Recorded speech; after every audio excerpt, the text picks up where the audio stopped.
Subject to this, what's happening today, to a complete ceasefire, and we hope Russia will do the same. Thousands of people are being killed, young people, usually, mostly young people. We were just talking about it. Thousands of young people are being killed a week, and we want to see that stop. And they're not Americans, and they're not from the Netherlands for the most part. No. They're from Russia, and they're from Ukraine, but they're people. And I think everybody feels the same way. We want it to stop. It's also a tremendous cost to the United States and to other countries. And it's something that would have never happened if I were president, and it makes me very angry to see that it did happen. But it happened, and we have to stop it. And Mark has done some really good work over the last week. We've been working together, and he's done some really good work, so I'm very happy about that. We'll also be talking about trade and various other things, and I think we'll have a very, very strong day. We're going to have lunch afterwards. That'll go, and then we'll see you all later. But Mark, would you like to say something? Yeah. First of all, thank you so much, Mr. President, dear Donald, again for hosting me, and but also for taking time in Florida. A couple of weeks after you were re-elected. That's right. And of course our phone call a couple of weeks ago, and I must say, Trump 45, you originated the fact that in Europe we are now spending, when you take it to aggregate, 700 billion more on defense than when you came in office in 2016, 2017. But that was Trump 45. But then when you look at Trump 47, it'll be hard to tell. What happened the last couple of weeks is really staggering. The Europeans committing to a package of 800 billion defense spending.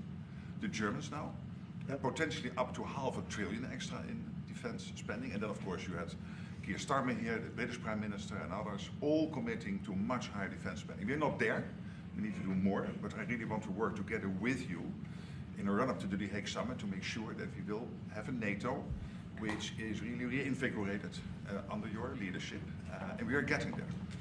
We also discuss defense production, because we need to produce more weaponry. We are not doing enough. And not in the US, not in Europe, and we are lacking behind when you compare to the Russians and the Chinese. And you have a huge defense industrial base. Europeans buying 4 times more here than the other way around, which is good because you have a strong defense industry, but we need to do more there to make sure that we ramp up the production and kill the red tape. So I would love to work with you on that. And finally, Ukraine. You broke the deadlock. As you said, all the killing, the young people dying, cities getting destroyed. The fact that you did that you started the dialogue with the Russians, and the successful talks in Saudi Arabia now with the Ukrainians. I really want to commend you for this. So, The Hague is my hometown. I love to host you there in the summer and work together to make sure that that will be a splash, a real success, projecting American power on the world stage. What Mark is saying is when I first went to NATO, my first meeting, I noticed that very few people were paying. And if they were, they weren't paying their fair share. There were only 7 countries that were paying what they were supposed to be paying, which was... Yeah, it's even worse. Could be even worse. But there were just very few countries that were paying, and even the paying, it was at 2%, which is too low. It should be higher. It should be quite a bit higher. But you had Poland, and I remember Poland was actually paying a little bit more than they were supposed to, which I was very impressed with. And they've been actually terrific, and some of the others. But most of them weren't paying, or they were paying very little.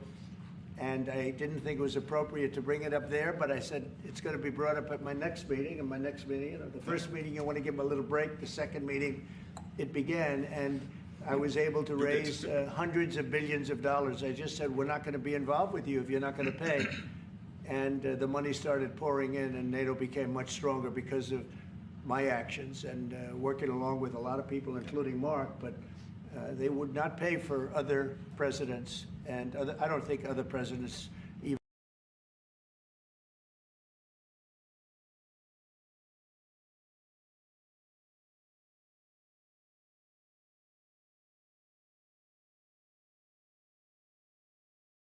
paying. No, I won't protect. If you're delinquent, the money isn't paid, why would we do that? And as soon as I said that, you got a little from the press because they said, oh, gee, that's not very nice. But if you said the other, nobody would have paid. And the money started coming in by the billions. And hundreds of billions of dollars flowed into NATO, and NATO became strong. Yeah. And you remember that. Your predecessor, who I thought was a very good man. Absolutely. Actually. Yeah, Stoltenberg. He sends his best greetings. He was terrific. Stoltenberg, Secretary General. Great and man. he made the statement that when Trump came in, the money started coming in like we never saw before. Hundreds of billions, actually probably close to $600 billion came in, and NATO became strong from that standpoint. And now we have to use it wisely, and we have to get this war over with, and you'll be back to a normal, much more normal life. And maybe we're close. We're getting words that things are going okay in Russia, and it doesn't mean anything until we hear what the final outcome is. But they have very serious discussions going on right now with President Putin and others, and hopefully they all want to end this nightmare. It's a nightmare. It's a horrible thing when you look. I get pictures every week. They give me the pictures of the battlefield, which I almost don't want to see. It's so horrible to see young people laying arms and legs and heads laying all over the field. It's the most terrible thing that you'll ever see. And it's got to stop. These are young people with mothers and fathers and sisters and brothers and friends, and it's got to stop. So we hopefully are going to be in a good position sometime today to have a good idea. We'll have we know where we are with Ukraine, and we are getting good signals outside of Russia as to where we are with Russia. And hopefully they'll do the right thing. It's really humanity. We're talking about humanity. We're not talking about the money. But then you add the money to it, and hundreds of billions of dollars is being spent and really wasted so unnecessarily. It should have never happened. So it's an honor to have you here. They picked a great gentleman. I'll tell you, I was so happy to hear, because you had somebody. Stoltenberg was really good, and you have somebody that's going to do an incredible job. And I was so much in favor of you. You have no idea. They had another person that I did not like. I was not happy. And I think I kept him from, you know what I'm talking about. I said, this is the right man to do it. And he really did. He was a great prime minister of the Netherlands. He did a great job. And that's what he's doing right now. So thank you, everybody, for being here. And it's a very great honor to have you. And we even have some of our great energy people here today, right? We have the governor, and we have Chris, Chris, right? Absolutely. Supposed to be the most talented man in the world of energy, according to the governor. So I don't know if he's right. And we have General, you've been fantastic. Thank you very much. And we have a lot of good people that won't be so much involved with this, but they wanted to see what was happening. It's become a little bit of a show, but they wanted to see what was happening, and I think a lot of good things are happening. So with that, if anybody would have a question. Mr. President, on Russia. Please, go ahead. Sorry. Steve Witkoff's trip to Moscow, you spoke about it. What sort of agreement do you hope he comes away from there with? Well, we'd like to see a ceasefire from Russia, and we have, not been working in the dark. We've been discussing with Ukraine land and pieces of land that would be kept and lost, and all of the other elements of a final agreement. There's a power plant involved, a very big power plant involved. Who's going to get the power plant, and who's going to get this and that? And so, it's not an easy process.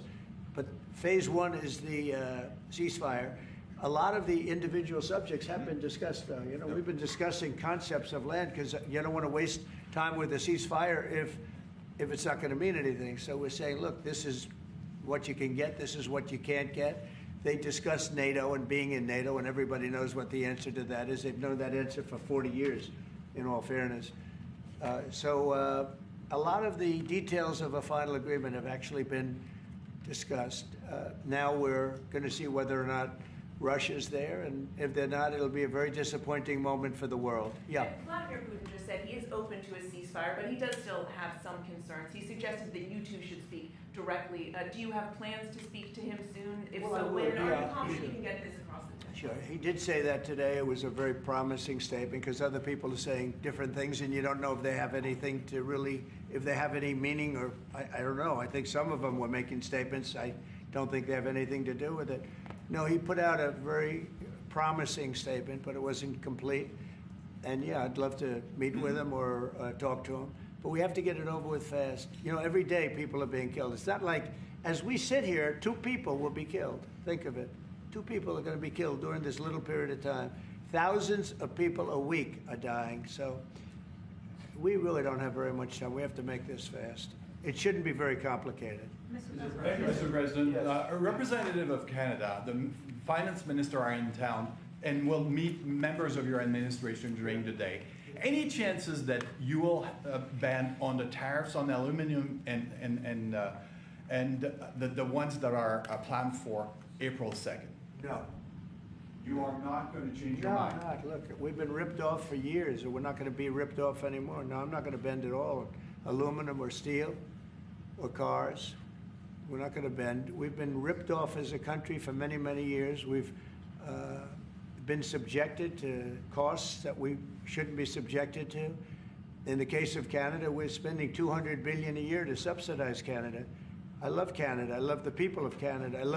I have many friends in Canada. The great one, Wayne Gretzky, the great. Hey, how good is Wayne Gretzky? He's the great one. But we have, I know many people from Canada that are good friends of mine. But, you know, the United States can't subsidize a country for $200 billion a year. We don't need their cars. We don't need their energy. We don't need their lumber. We don't need anything that they give. We do it because we want to be helpful, but it comes a point when you just can't do that. You have to run your own country. And to be honest with you, Canada only works as a state. We don't need anything they have. As a state, it would be one of the great states anyway. This would be the most incredible country visually. If you look at a map, they drew an artificial line right through it between Canada and the U.S., just a straight artificial line. Somebody did it a long time ago, many, many decades ago, and makes no sense. It's so perfect as a great and cherished state. Keeping "O Canada," the national anthem. I love it. I think it's great. Keep it. But it'll be for the state, one of our greatest states. Maybe our greatest state. But why should we subsidize another country for $200 billion? It costs us $200 billion a year. And again, we don't need their lumber. We don't need their energy. We have more than they do. We don't need anything. We don't need their cars. I'd much rather make the cars here. And there's not a thing that we need. Now, there'll be a little disruption, but it won't be very long. But they need us. We really don't need them. And we have to do this. I'm sorry. We have to do this. Yes? Mr. President, Yeah. you have made it very clear that NATO needs to step up, although great progress has been made in the first mandate. How do you envision this new transatlantic? Are you talking about NATO stepping up? Well, NATO is stepping up through this man. This man is a man that only knows how to step up. And we have the same goal in mind. We want the war ended. And he's doing his job. He only knows how to do a good job. That's one thing. That's why I fought for him to get that job. Because they had some other candidates that I'll tell you would not have done a very good job. I need this part of the move for my family. So we'll get you a clip. We're going to get him a clip of that little last statement. The rest of the statements he doesn't care. Sir, how does this new transatlantic cooperation, how do you envision it? Well, that's one thing. I mean, you know, we're on the other side of the ocean. And they're right there. And yet we're in for $350 billion because of Biden. And they're in for $100 billion. So it's a big difference. And it's unfair. And I said, you have to equalize. They should equalize. They should have. It should have never happened where Biden just gave this money away. Now, as you know, we have an agreement with Ukraine on the rare earths and other things, and that'll get us something back, a lot back. It'll get us our money back. We're not doing it for that, though. I'm just doing this to get the war stopped. I'm doing it really to save lives, but at the same time, we were treated very unfairly, as we always are by every country. And we're in for very substantially more than the European nations are in for, and that shouldn't be. You know, they're much more affected by it than we are, because we do have an ocean in between. But I don't know. I think good things are going to happen. I really do. I think good things are going to happen. I do say, we were talking before, and Mark was very nice. He said, if you would get involved, there would be nothing. You'd just be going on. This thing would have gone on for a long Breaking time. a deadlock. It was crucial. Yeah, we broke a deadlock. We did break a deadlock. I hope it's meaningful. Yes, did you have one? Yeah. Yes, sir. Thank you, Mr. President. Amanda Head with Just the News. On the southern border, you've got DHS and ICE who are reporting that there was a little bit of fudging of numbers during the Biden administration on both the catch and the release side with respect to reporting the number of illegals coming into the They country. cheated on the numbers. The numbers were, I love that question. Who are you with? Just the News, Amanda Head. Very nice. That's good. That's Do you good. know how many of those are criminal illegal aliens? And Many of Biden's out of office, Alejandro Mayorkas, who gets No, held Biden accountable? fudged the numbers. The numbers were totally fake. And he gave fake numbers. I knew they were fake. Everybody knew they were fake. But now it came out. And terrible what they did. That administration was a horror show for this country. Can you hold anyone accountable? Well, I don't know. They gave phony numbers. And phony numbers are a very bad thing to give. But I'm not sure about that. I don't know how it would play. We want to get it straightened out. We're after many, many bad people that were let into our country, and Kristi Noem and my friend Homan. How good is Tom Homan doing, right? And they're after him, and you see they're taking him out in record numbers. Gang members, gang leaders, drug dealers. There's a problem the Netherlands does not have.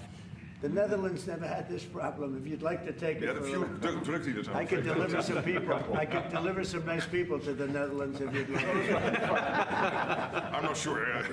No, what he did to this country, letting 21 million people flow through an open border, many of those people were hard criminals from prisons and jails, from mental institutions, and I always say insane asylums because they were seriously deranged.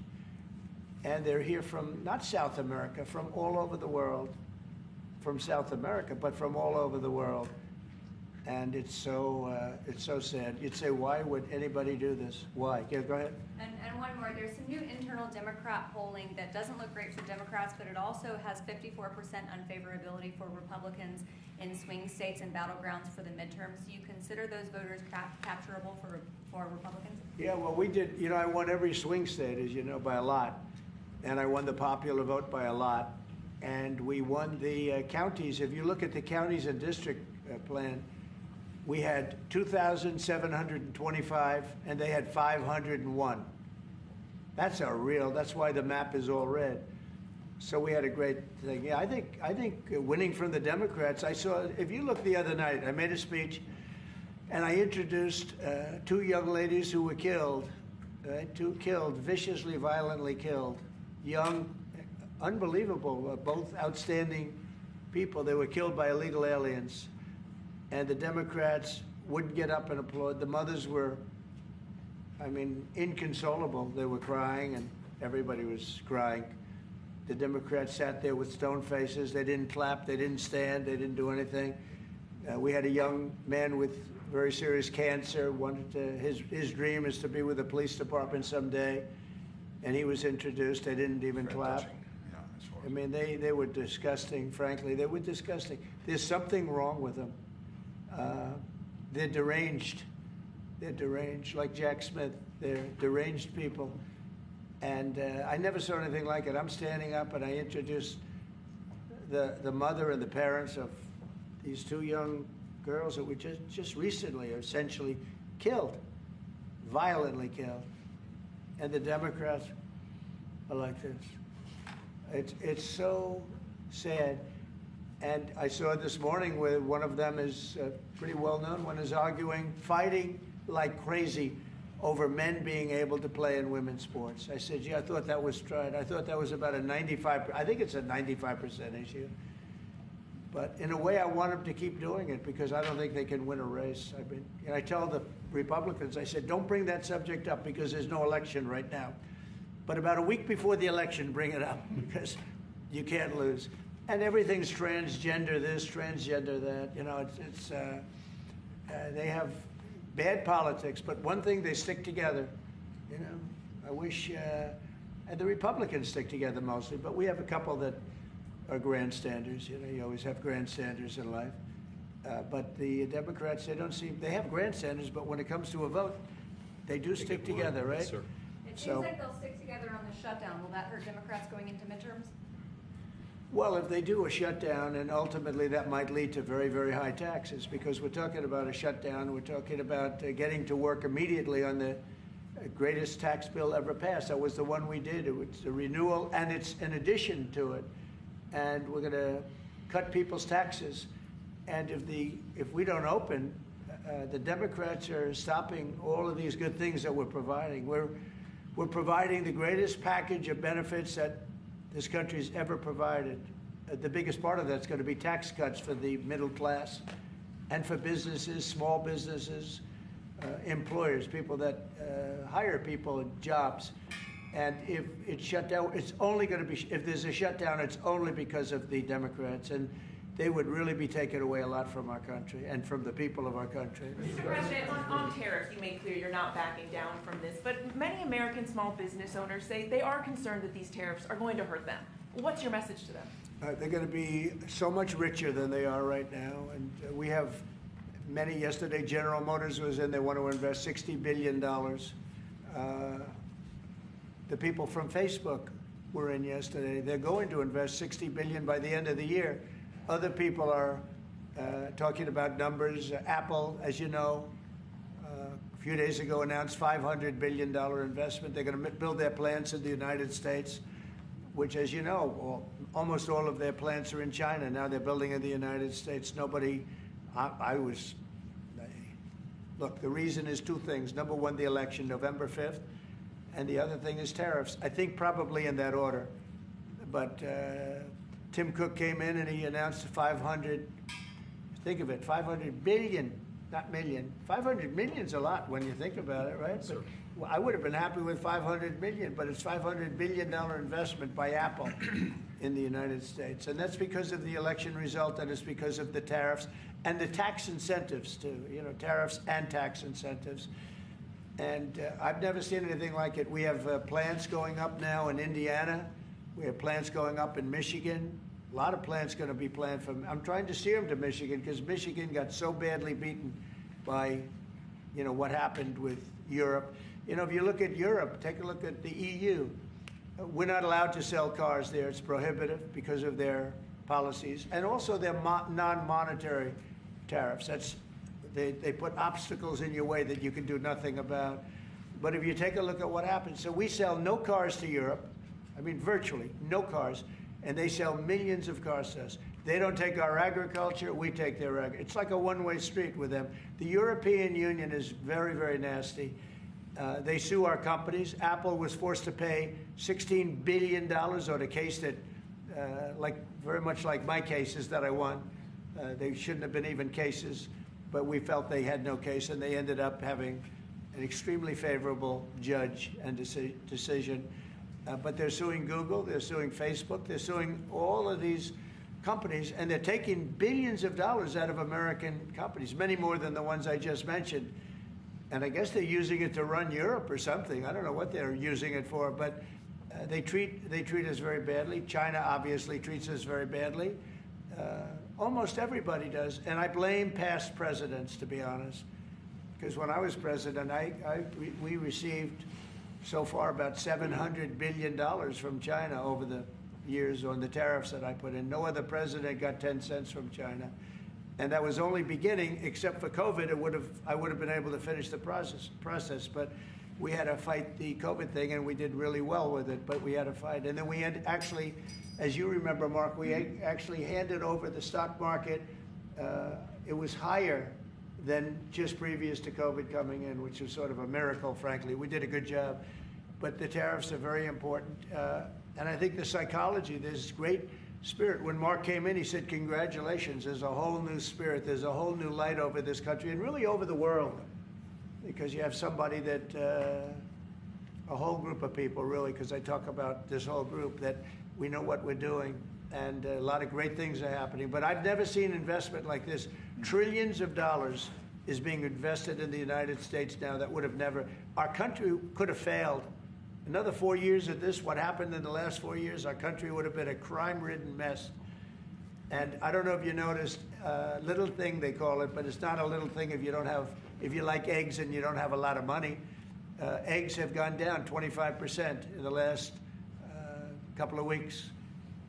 we inherited that problem. Eggs. Groceries have gone down a little bit. Energy's gone down. Do you want to speak to that for a second, Governor? Would you just say a couple of words, you and Chris, about energy, what's happened? Well, happy to, but I think that Chris and I just came from CERAWeek, which is the largest conference in the world, so global leaders, people from the EU, officials from all the energy producing countries, all there, and all the global nationals, all the US. The spirit of that group is through the roof, because now they realize that in the United States that President Trump's policies are pro developing more energy, as opposed to we're trying to shut down energy, and that pro-growth, pro-business, pro-energy approach is giving people the optimism. So then the markets are reacting to that, and energy prices on the futures market are going to go down, because people know we're not going to be killing off the energy we need for prosperity in all of our countries, but also for peace. Because people have used energy to fuel these wars that President Trump is working so hard to end.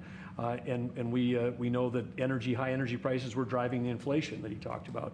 So it accomplishes two goals for us, which is prosperity for the world, peace for the world, when we have smart energy policies. And President Trump has brought common sense back to how we think about energy. And it's brought down now $65 a barrel, I saw this morning. That's phenomenal news. And that's what brought it up.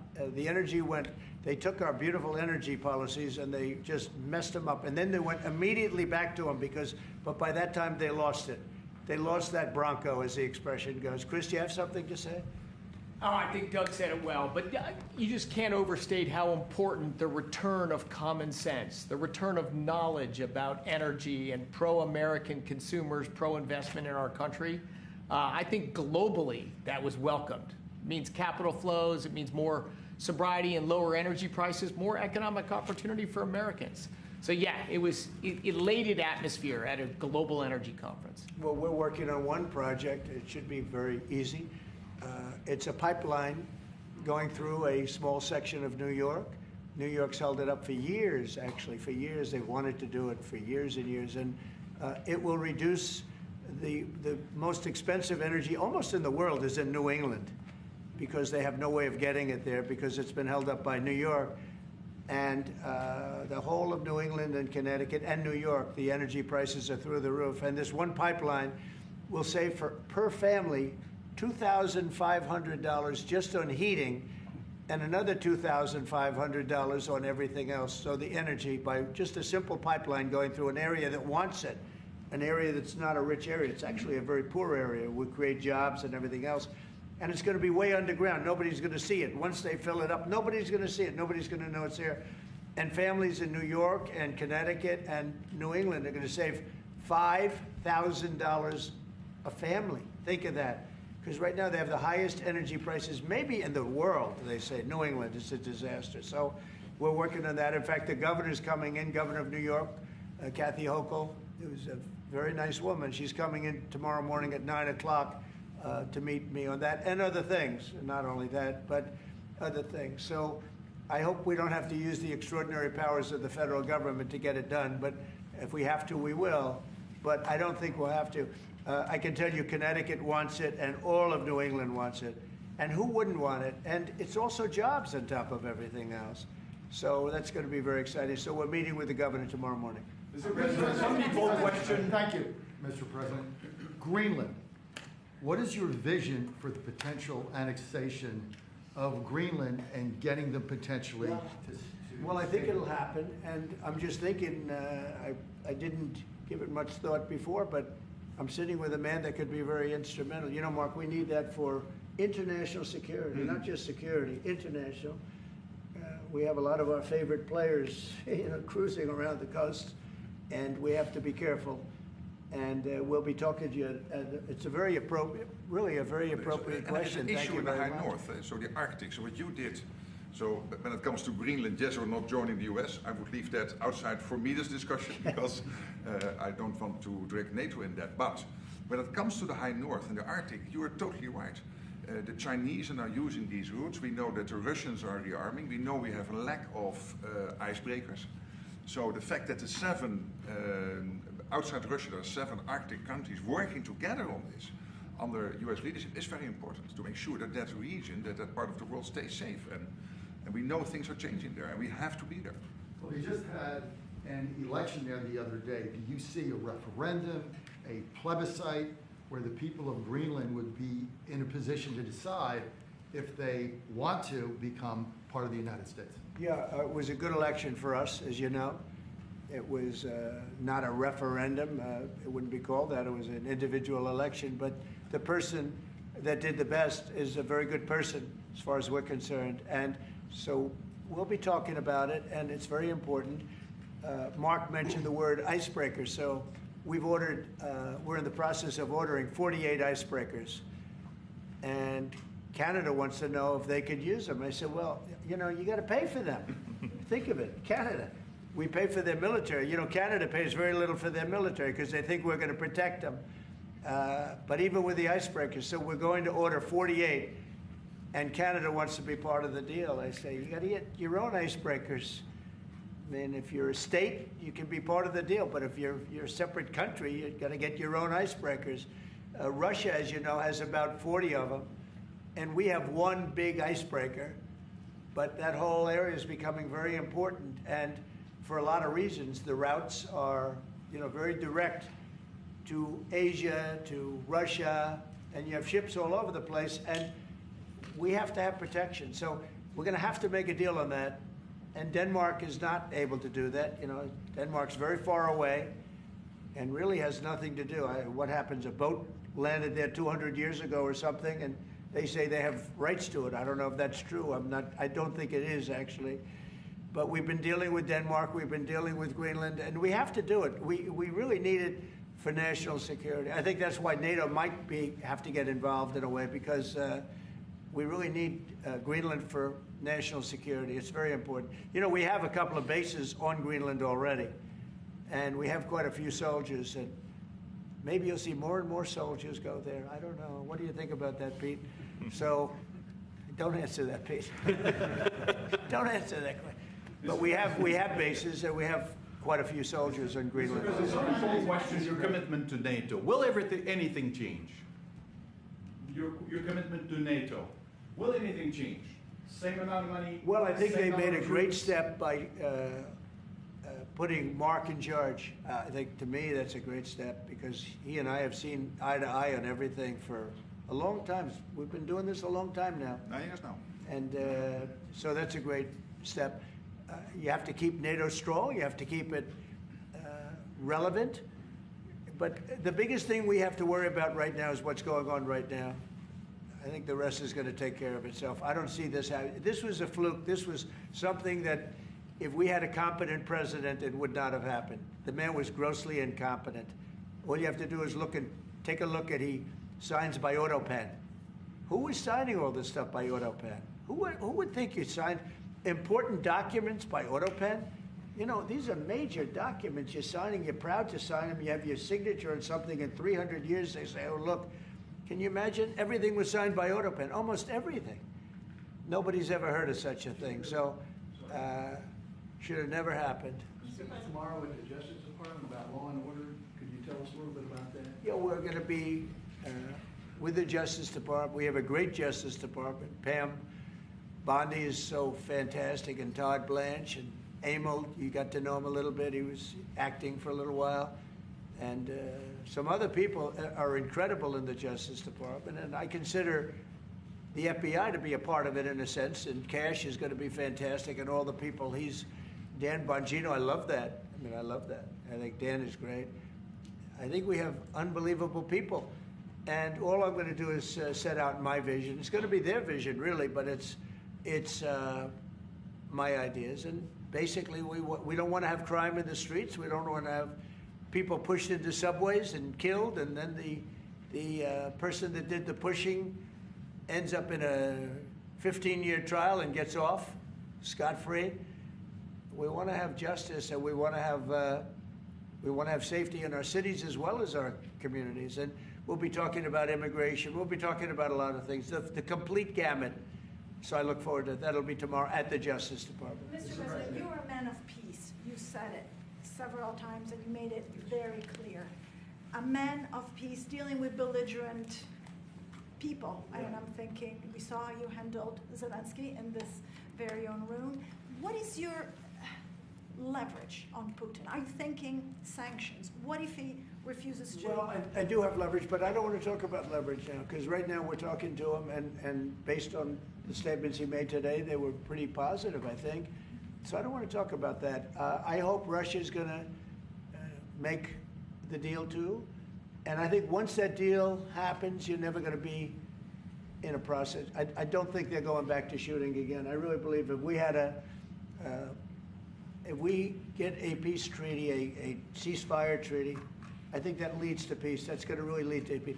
I don't think anyone wants to go back. They've been doing this for a long time, and it's vicious and violent. And I think if President Putin agrees and does a ceasefire, I think we're going to be in very good shape to get it done. We want to get it over with. That's why it was very important what I instructed everybody, including Steve, what we're looking for, to discuss concepts of land, concepts of power plants, because it's complicated. You know, you have you're sort of creating the edge of a country. The sad part is that country, if this didn't happen, and it wouldn't have happened, I don't know if they would have to give anything back. I guess Crimea, you know, I said it last time, Crimea was given by Obama. Biden gave him the whole thing, and Bush gave him Georgia. And Trump didn't give him anything. I gave him, you know what I gave him? I gave them javelins. And the javelins were very effective, as you know. I gave them nothing. 2019. And then also, if you take a look, I was the one that stopped the pipeline going into Europe. It was totally stopped. Nord Stream 2, nobody ever heard of Nord Stream 2 before I came along. But I got along very well with President Putin. I got along with most of them. I get along great with President Xi. I got along great with Kim Jong-un. I got along great with all of them. And we had no wars. We had no problems. We wiped out ISIS in record time. General Raisin Kane, and he wiped them out. And he was going to be our new chief, right? He's going to be the head of Joint Chiefs of Staff. And he's a highly respected man. He's going to be great. Pete's going to be fantastic. I have no doubt about it. We have a great team, really great team. Yeah, please. Go ahead, please. Mr. President, some of our allies have said that they're worried that they could be the next to be attacked by Russia. You've spoken directly with the Russian president. Yeah. Do you think those fears are justified? No, I don't. I think when this gets done, it's done. They're going to all want to go home and rest. I don't see it happening. Nope, I don't see that happening. And we'll make sure it doesn't happen. Not going to happen, but we'll make sure it doesn't happen. Yeah, go ahead, please. Leaders from Russia and Iran are heading to Beijing tomorrow to discuss nuclear programs. What do you hope to get out of that? Well, maybe they're going to talk about non-nuclear programs. Maybe they're going to be talking about the de-escalation of nuclear weapons, because, you know, I was talking about that with President Putin very strongly, and we could have done something. Had that election not been rigged, we would have had something. I think I would have made a deal with Putin on de-escalation, denuclearization, as they say, but we would have de-escalated nuclear weapons, because the power of nuclear weapons is so great and so devastating. And right now, Russia and us have by far the most, but China will catch us within 5 years. China doesn't have, but they're in the process of building, and they build. And within 4 or 5 years, they'll probably have the same. And by the way, this is a Republican tradition. Ronald Reagan, when he negotiated with Gorbachev in the 1980s about bringing down the number of nuclear weapons, it's what you have been doing your first term, and it is important. It would be a great achievement if we could bring down the number. We have so many weapons, and the power is so great. And number one, you don't need them to that extent. And then we'd have to get others, because, as you know, in a smaller way. Kim Jong-un has a lot of nuclear weapons, by the way, a lot. And others do also. You have India, you have Pakistan, you have others that have them. And we'd get them involved. But we started off with Russia and us. We have by far the most. And we were going to denuclearize. And that was going to happen. And then we were going to China. And I spoke to China. I spoke to President Xi about it. And he really liked the idea. You know, he'd like not to spend trillions of dollars building weapons that hopefully he's never going to have to use. And because they are very expensive also. So that would have been great. Okay, one or two more. There's been tension in the... Thank you. We're looking at an impending government shutdown Friday at midnight. Yeah. Democrats for 30 years straight have said if there's a shutdown, bad things happen. Do you anticipate direct negotiations yourself with conference leader of the Democrats, Chuck Schumer? If they need me, I'm there 100%. It's right now. It's 2 or 3 people. If it shuts down, it's not the Republicans' fault. You know, we passed a bill where we had an incredible Republican vote. We only had 1 negative vote, a grandstander. You know, 1 grandstander. There's always a grandstander in the lot. But it was amazing. People were amazed that the Republicans were able to vote in unison like that, so strongly. If there's a shutdown, even the Democrats admit it'll be their fault. And I'm hearing a lot of Democrats are going to vote for it, and I hope they do. This is an extension. But ultimately, we want to vote for one big, beautiful bill where we put the taxes in, we put everything in. We're going to have big tax cuts. We're going to have tremendous incentives for companies coming into our country and employing lots of people. It'll be, I called it, in a rare moment, one big, beautiful bill. That's what I like, and it seems to be that's where they're heading. And we'll have to take care of something to do with Los Angeles. A place called Los Angeles almost burned to the ground. By the way, I broke into Los Angeles. Can you believe it? I had a break-in. I invaded Los Angeles, and we opened up the water, and the water is now flowing down. They have so much water, they don't know what to do. They were sending it out to the Pacific for environmental reasons. Okay, can you believe it? And in the meantime, they lost 25,000 houses. They lost, and nobody's ever seen anything like it. But we have the water. I'd love to show you a picture. You've seen the picture. The water is flowing through the half pipes. You know, we have the big half pipes that go down. 25 years ago, they used to have plenty of water, but they turned it off for environmental reasons. Well, I turned it on for environmental reasons and also fire reasons. But and I've been asking them to do that during my first term. I said, do it. I didn't think anything could happen like this, but they didn't have enough water. Now the farmers are going to have water for their land, and the water is in there. But I actually had to break in. We broke in to do it because we had people that were afraid to give water. They were, in particular, they were trying to protect a certain little fish. And I said, how do you protect a fish if you don't have water? They didn't have any water, so they're protecting a fish. And that didn't work out too well, by the way. So they have a lot of water going down throughout California, all coming out from the Pacific Northwest, even some from Canada. Thank you, Canada, very much. I appreciate it. Next thing you know, they'll want to turn the water off. They want to charge us for the water. But it comes up from the Pacific Northwest, and it's a beautiful thing to see. I mean, it is brimming with water. Now, if they would have had that done, you wouldn't have had the damage because the fire would have been put out. The fire hydrants would have been loaded. The sprinklers in people's living rooms and bedrooms would have been loaded up with water. They had no water. The government makes them put sprinklers, and they had no water in the sprinklers because they had no water. So the water is flowing, and we're going to have to give a lot of money to Los Angeles to help them. And the Democrats are going to want to do that. So that's the one thing different. And frankly, I think that makes it a lot easier. But one of the big thing is we have the big, beautiful bill. We got to get that done. And that will put our country in a position like it's never been. It's a reduction of taxes. It's tremendous incentives for companies to come from all over the world into our country. It's great environmentally, but it's not this environmental scam that we went through, that we all went through. It provides for everything. It's a big, beautiful bill, and I hope we can get it approved, and that'll be next. But in the meantime, we have the continuing resolution, and the Republicans have approved it, and now the Democrats have to approve it, and I hope they will. And I think a lot of them, I can tell you, they want to. I've spoken to some of them. They really want to. Their leadership may not want them to.